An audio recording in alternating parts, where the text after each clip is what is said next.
Being a captain often means being apart from most of the crew, or all the crew. They need to look at someone with confidence, and you won't get that with a friend whom they have an equal relationship with. My friends are the group that I bring with me. These people are not even necessarily the crew, they are just part of the group that I bring with me. Adair is sort of in charge below me, though, when it comes to the crew.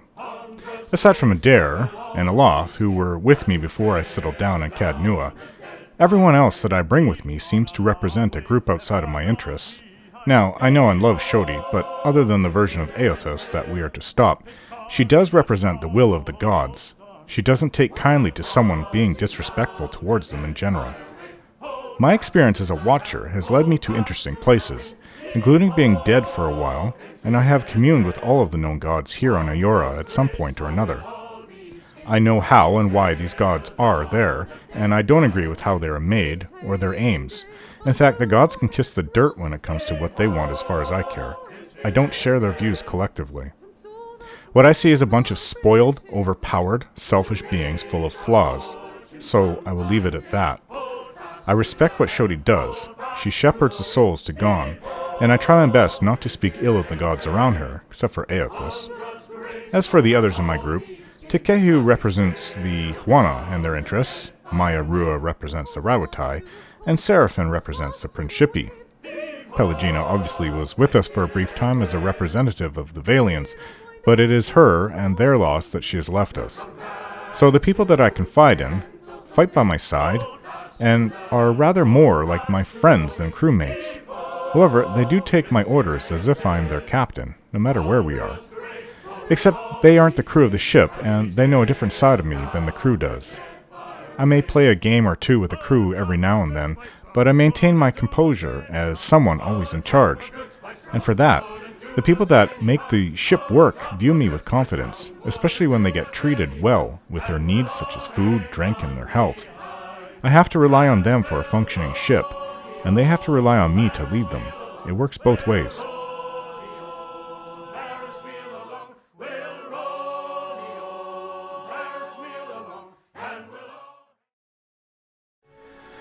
Well, that went somewhat well with Prince Aruhi. The only Captain, issue... a word? Tikehu's eyes widen in proportion to his smile. What's on your mind? You came to the Deadfire for your own reasons. The problems of others, they must be noisy obstacles by comparison. We both know the burden of being looked to as a source of hope. What say? It isn't a problem until the gods start making demands. And you wish for a moment of silence to dampen the rabble. Shoti flicks her sickle back and forth, agitated. Letting out a sigh and planting his hands on his hips, Tikehu grins with deep satisfaction. He locks his eyes with mine and makes no move to break the contact. You look like you want to get something off your chest. Ikera, just so. All the powers of the Deadfire have their eyes on the Watcher of Cadnua.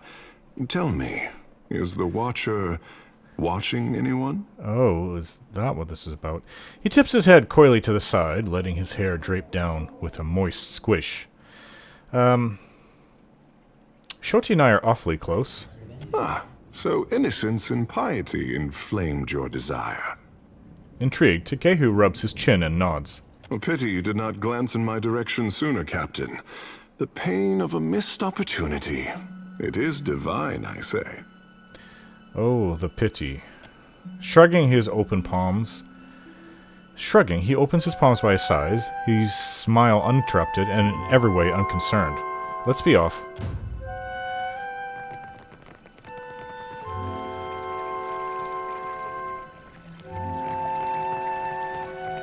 My cat following diligently behind me. We don't need to see Queen Anakaza a second. She's already given us a task to go speak with the Wahaki. But we have much to go. We did get that bounty. Who wanted it? Sacred Stair of Neketaka. Okay. We'll go turn in the bounty.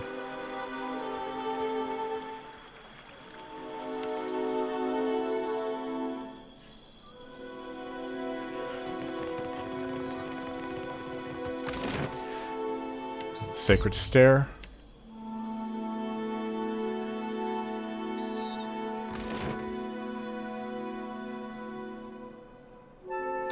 And then we're gonna go back out and explore the islands. We'll try to map out the rest of Tikawara. It's bothering me.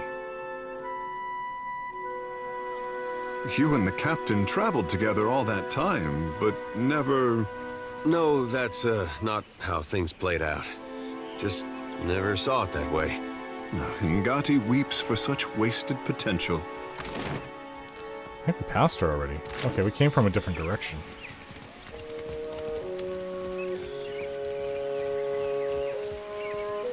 Is it? I think it's her, Supplies! actually. Get your It's supplies here!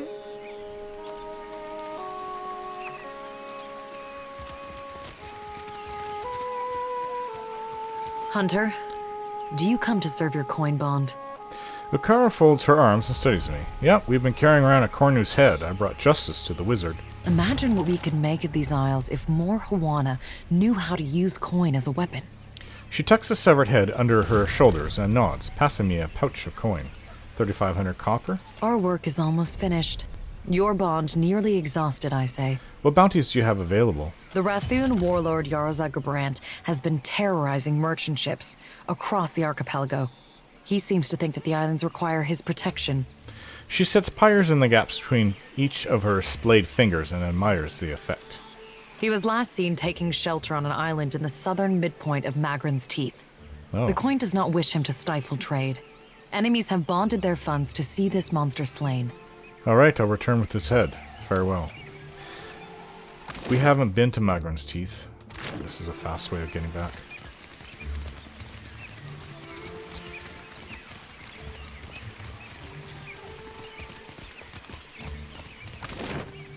Okay, back to the Watcher.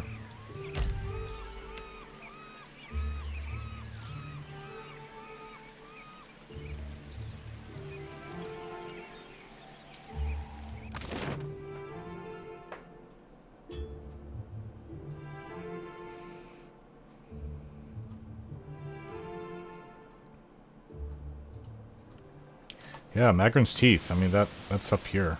That's further than we've been. But Tikawara is not that far away, so we will go now and explore, chart the ruins around. Maybe we'll find an island or something. We did find something. South, quite far south. There's some kind of trench here.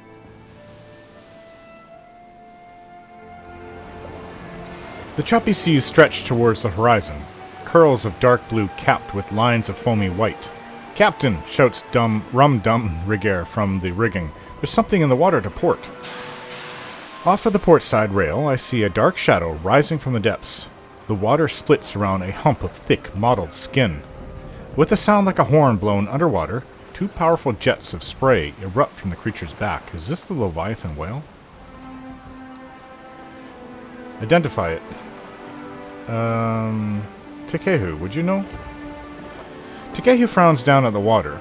Bowhead, maybe? Or a wall face? Whale, either way. Thoughts, crew? A tongue flicking across chapped lips, Hema says, "That's a wall face, Captain. Best whale for hunting in the whole Deadfire." Vanese snorts. "More likely a bowhead. You see that V-shaped spout? It's on account of it having two blowholes." Hema scoffs. "That doesn't make it any worse hunting." "It does if it dives and sinks our skiff," Vanese's eyes roll. Aura the Mad steps back, appalled. "You'd slay one of Ngati's children and squander this blessing?" I'm going to reach out to the beast's mind. The thoughts swirling within feel more complex than I expected of a beast. With none of the blank coldness I have sensed from fish, its mind is not as advanced as a wilder, but the creature certainly boasts more intelligence than a horse or cow. Let the creature pass in peace.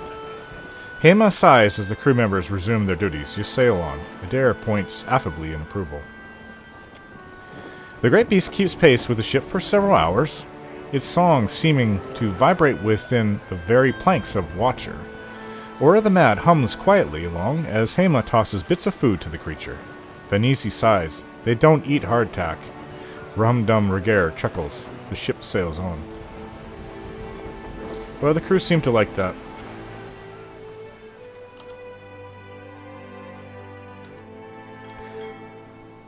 Yeah, the water is light.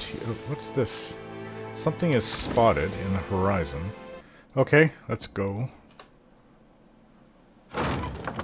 Repair supplies, which we needed.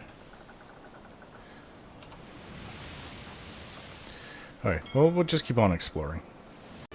I find 2 of my crew members playing a game in the hold. I'm examining cargo in the hold when the sound of whispers and muted laughter draw me deeper into the darkness. Oh, this again. I carefully round a stack of crates to find Hema and Ememini engaged in a round of Orland's Head. Hema salutes. Hello, Captain. We're putting down copper on Orland's Head if you're looking to join for a round. Okay. 500 copper. Sure, I can play around.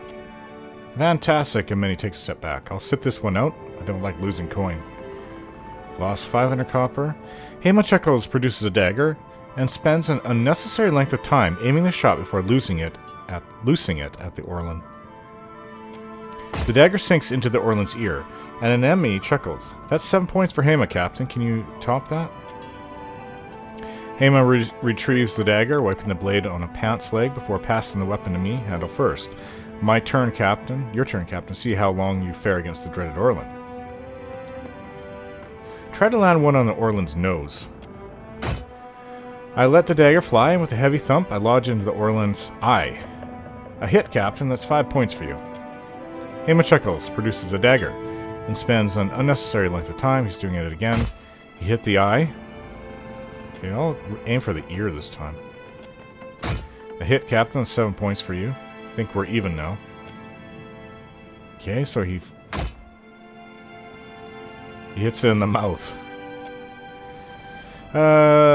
Orland's ears. Another hit. I'm ahead by 2 points.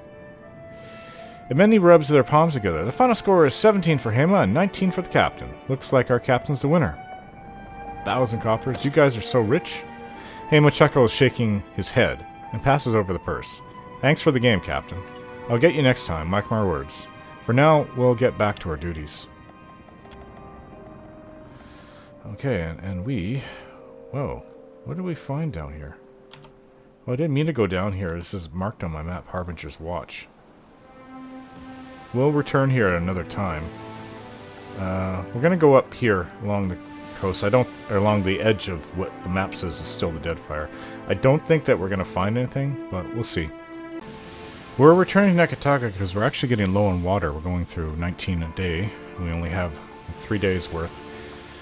We're near Neketaka, so there's nothing to worry about. I hear 2 crew members arguing on the deck. An argument from the deck pulls my attention away from the gentle rocking of the ship and the smooth expanse of blue on the horizon. Half of those fish were floating belly up, cries Ememini. Better we throw out the whole catch than end up with a rot-bellied crew.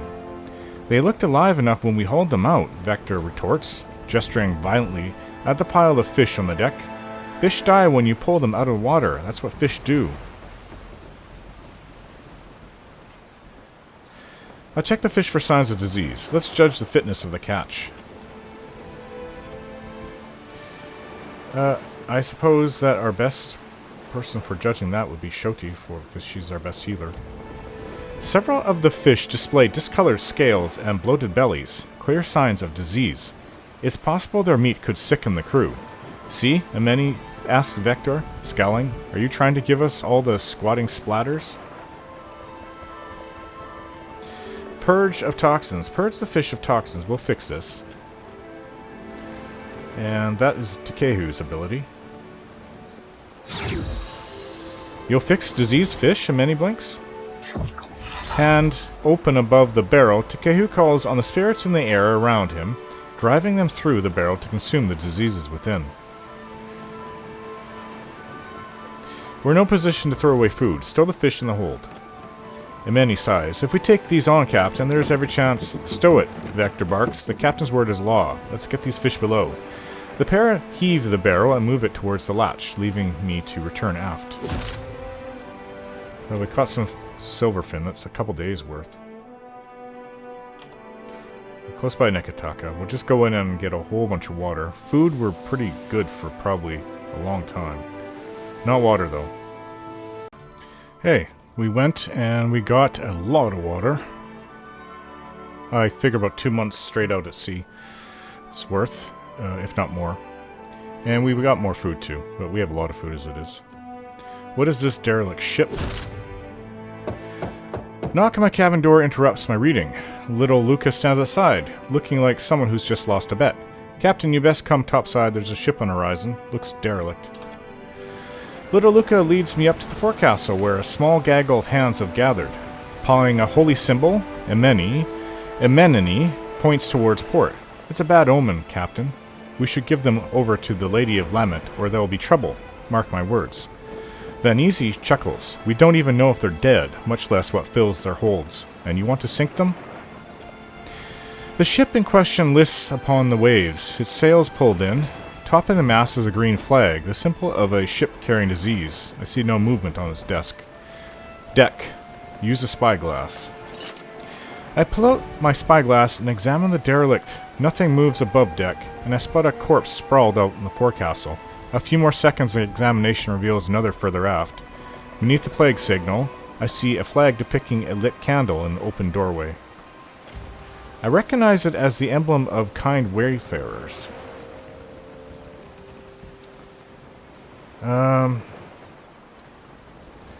I don't know. I think we should just leave this one, actually.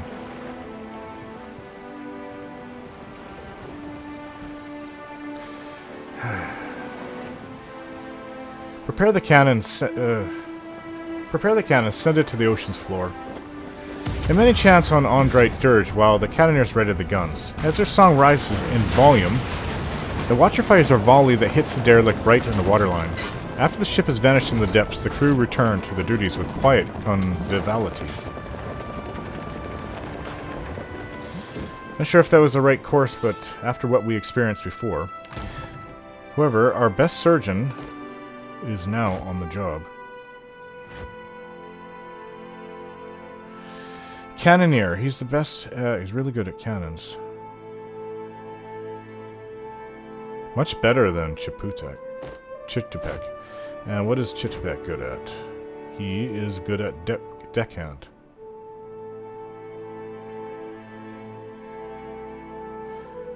Okay, so we'll replace Mother of Sharp Rock, who can be on standby. Chitupek is back where he needs to be. We have a good surgeon. Make sure we keep it that way. And we'll keep on exploring. Captain, a moment. I hear the voice of Beodo raising question, then an insistent knock on my cabin door. Beodo pokes his head into my quarters and frowns. We found a man drifting on a piece of flotsam. The deckhand tried to talk to him, but he's speaking in a tongue none of us have ever heard before. Should we bring him on board, see if we can get a few words of sense out of him, or would you rather we leave him to his fate? Bring him on board, I'll meet him on the deck. Beodo nods, acknowledging my order, and hurries out the door. I gather my equipment and head out onto the main deck.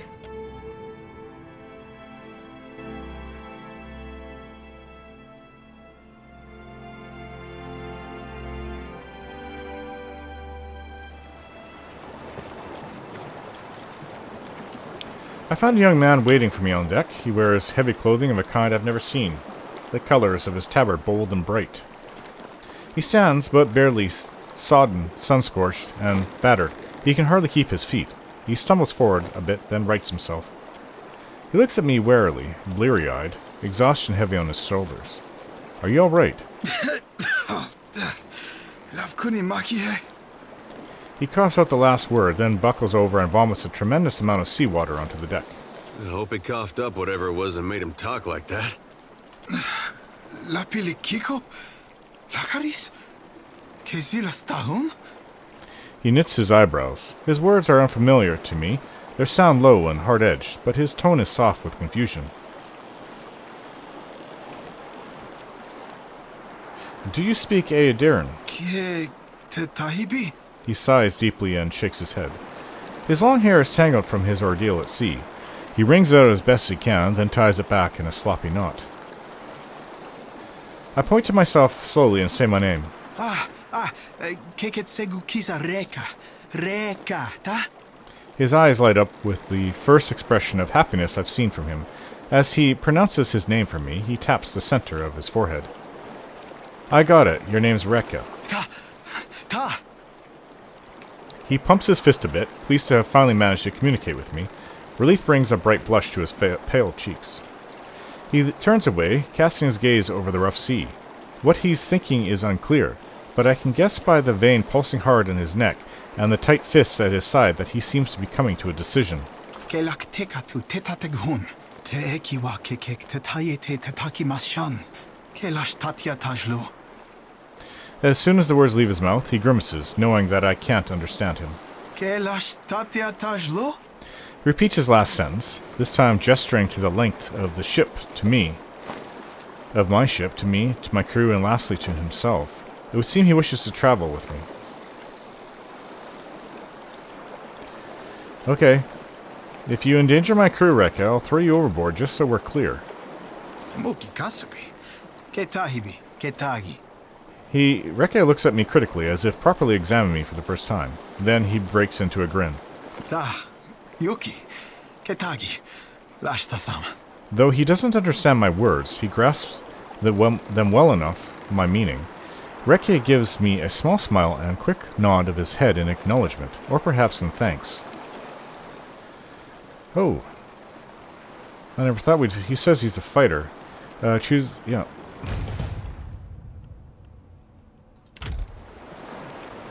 Okay. Well, now we know who we can bring with us if we need to, but, I don't know. I don't really know Rekka. I know Adair. Adair has really good equipment, too. But it helps to have a backup. Okay, so we'll just continue exploring. Okay, we've come to this last island in the Tikawara chain. Let's explore this subterranean temple. On the far west, southeast of Neketaka, there's another... I called it Grave Island, I named it. There's a lot of undead there. After traipsing through a barrel of desert for several hours, I come across an Engwithan ruin in the center of a clearing. As we near, I realize the door to the ruin's entrance is ablazoned with the broken crown of Wutika. The door swings open at my approach, and I immediately feel an oppressive presence butting against my mind. I test my mental defenses, searching for a gap to exploit. Then, just as quickly as the presence arrived, it's gone. Interesting. Temple to Wutika. I would have thought that maybe Wutika would have tried to commune with me. Yeah, this is a place that we have not been. Check for traps as we go through. Trust nothing.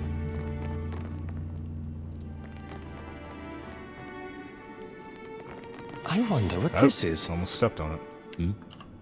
On it.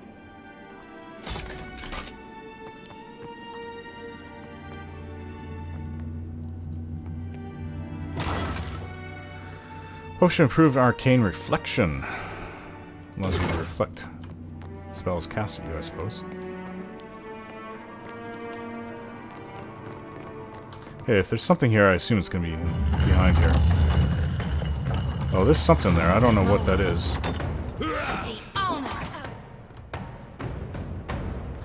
I don't know who these people are, but they're fighting against us. They don't want us here. It's enough for me.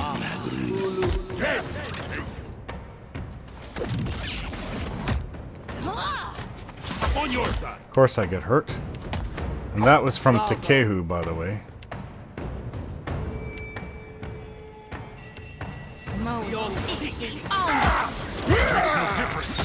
Oh yeah, we can't stay here. Oh, I missed the Just like lava. Let's go.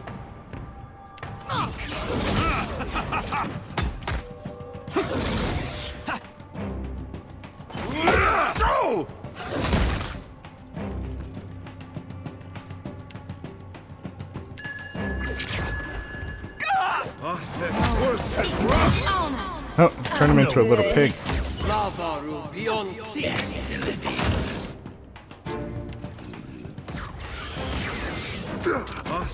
Lava room beyond six.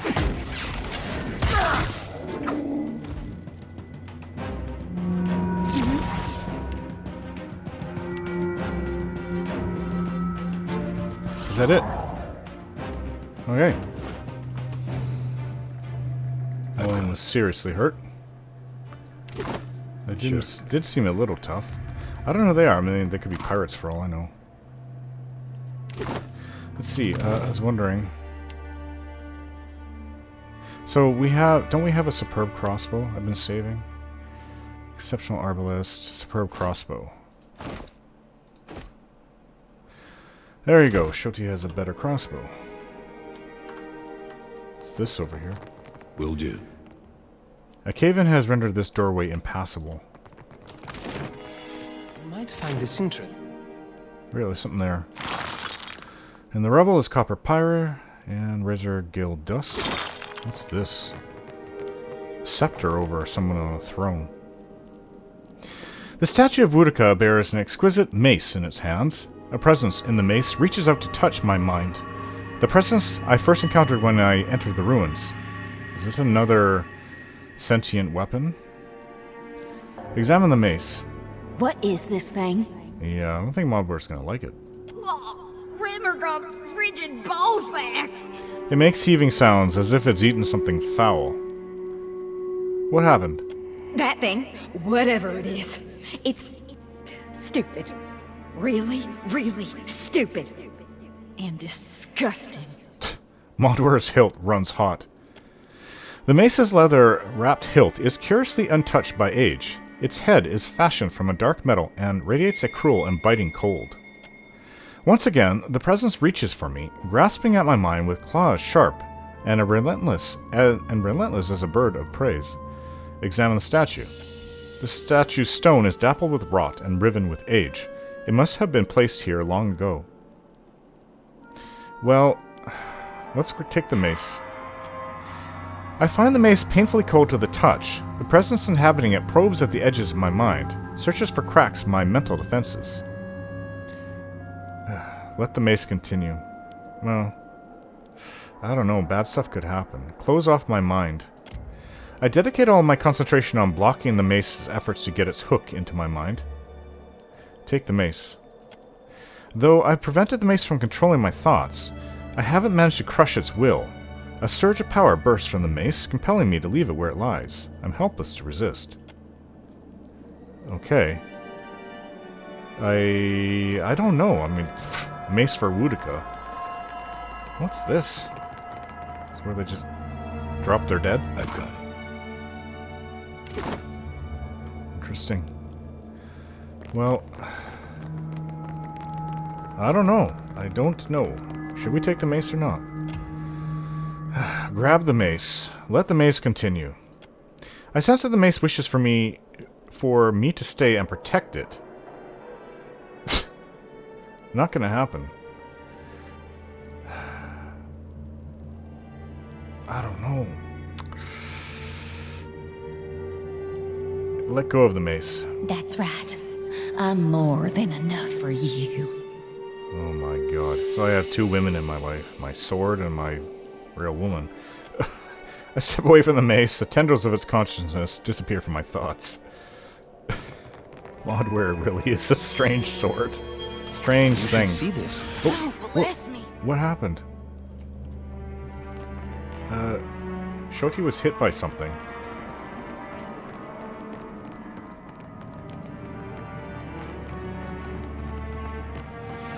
I don't care to bring a weapon with me that's going to compel me or bother me.